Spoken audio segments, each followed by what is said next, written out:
ke Gunung Kudus-Mu, di tempat kediaman-Mu. Biar kemuliaan melingkupi hidupku, dan jiwaku kan dipuaskan. Hanya dekat-Mu, itu yang ku perlu. Kau sumber penghiburanku, Kau yang ubahkan air mataku jadi lembah yang bermata air. Sebab itu ku memuji-Mu, Engkau Allahku. Mulutku kan selalu puji-Mu, dan angkat tangan sembah-Mu, tinggikan nama-Mu, Yesus, kemuliaan bagi-Mu.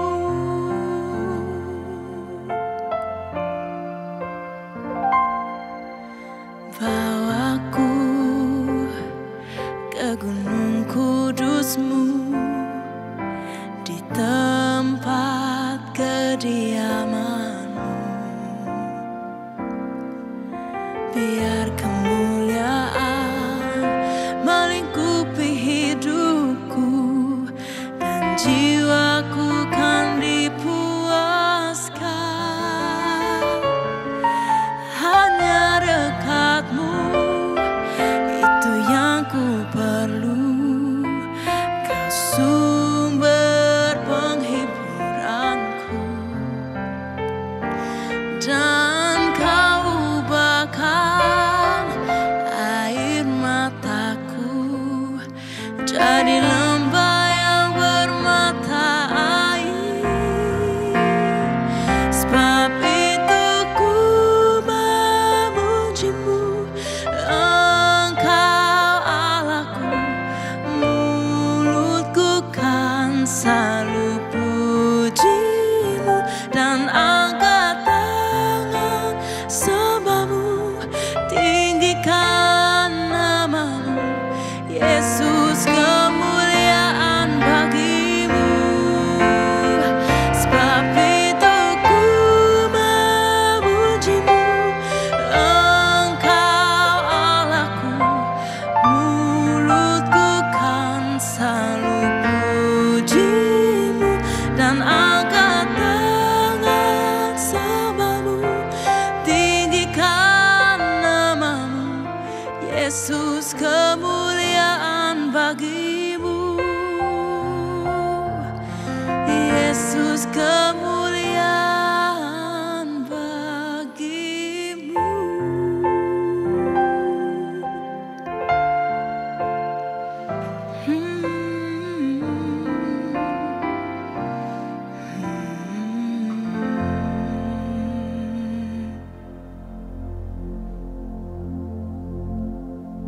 Halo, ketemu lagi di channel Roti Manis bersama saya Willis.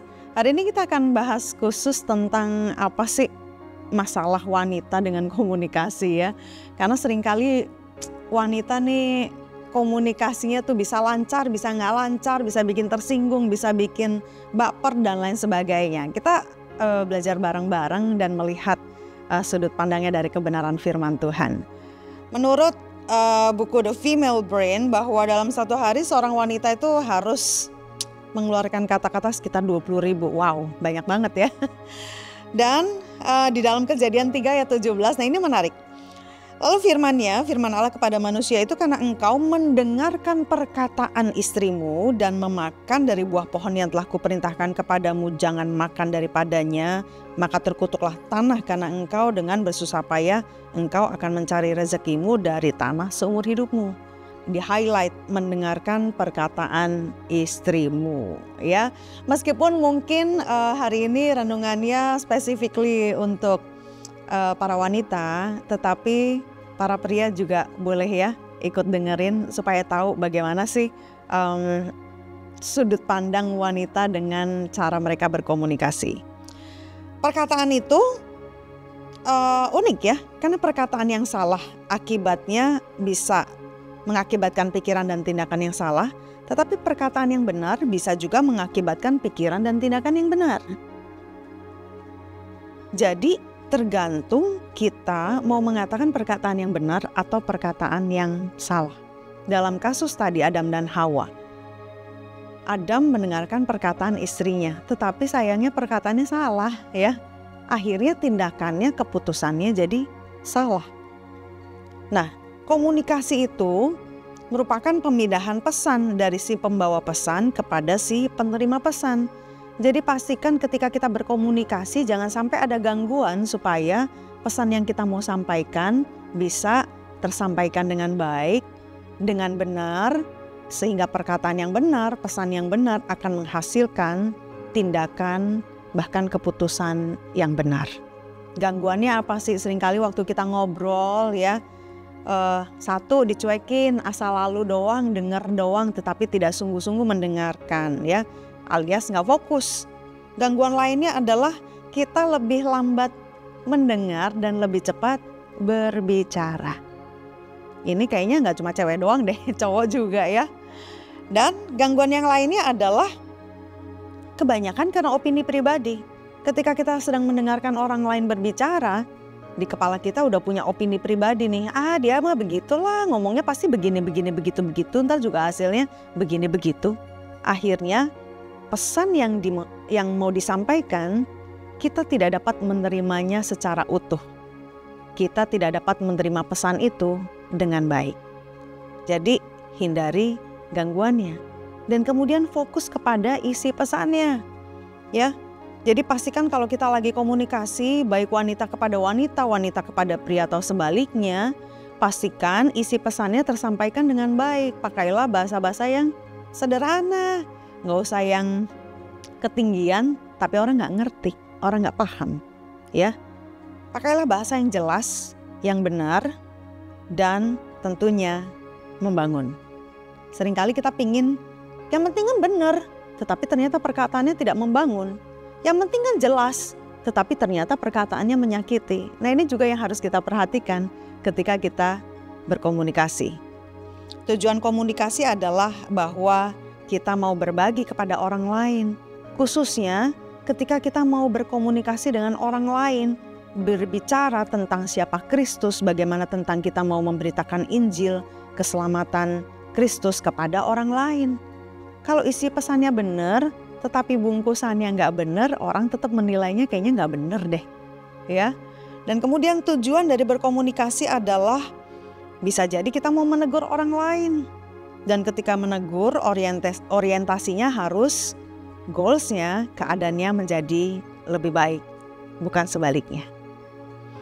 Dan cara berkomunikasi kita, ya saya rasa teman-teman tahu semua ya, kita bisa komunikasi lewat telepon, lisan ataupun lewat tulisan, WhatsApp, DM, apapun itu ya. Setiap komunikasi lisan ataupun tulisan tetap memiliki kelebihan dan kekurangannya masing-masing. Yang penting pastikan kita berkomunikasi dengan baik. Kita juga bisa berkomunikasi langsung atau nggak langsung nih. Langsung, oh ya udah kita langsung tatap muka sama orangnya. Kalau nggak langsung bisa jadi melalui media, video call, Zoom atau lain sebagainya.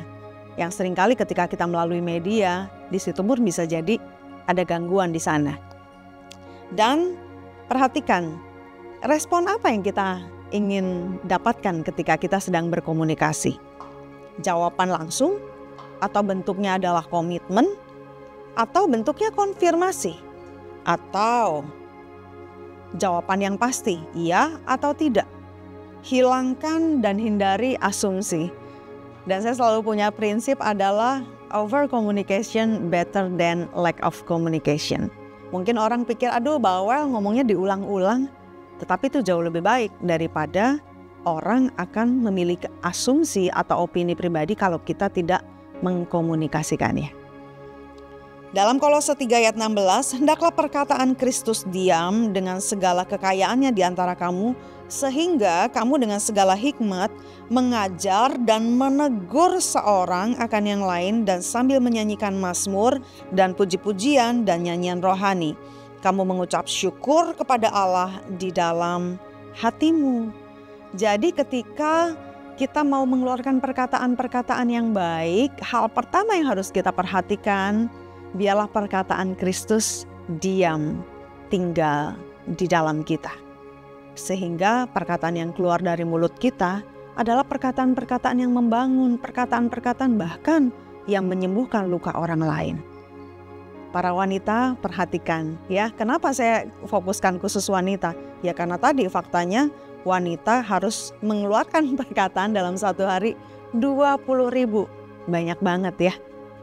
Tapi coba cermati, dari 20.000 kata itu ada berapa banyak kesalahan yang kita sudah buat dari perkataan kita.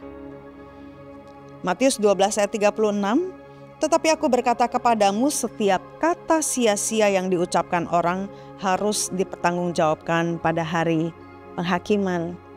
Nah ini jadi dasar firman Tuhan ya. Kenapa sih kita harus benar-benar perhatikan banget perkataan kita, omongan kita? Karena setiap perkataan yang keluar dari mulut kita, bahkan perkataan yang sia-sia, harus kita pertanggungjawabkan nanti di hadapan Tuhan. Ya. Dan di Amsal 4:15 ayat 4, lidah lembut adalah pohon kehidupan, tetapi lidah curang melukai hati. Jadi dari sini kita bisa ngelihat bahwa perkataan itu besar dampaknya. Sehingga kalau kita lagi mau berkomunikasi, kita lagi mau ngobrol, lagi mau ngomong, perhatikan semua aspek ini, dan yang paling penting adalah simpan perkataan Tuhan di dalam hati dan di dalam mulut kita. Supaya apa yang keluar itu dapat memberkati orang lain, apa yang keluar dari mulut kita itu bisa memberkati orang lain. So, jaga perkataanmu, Tuhan Yesus memberkati.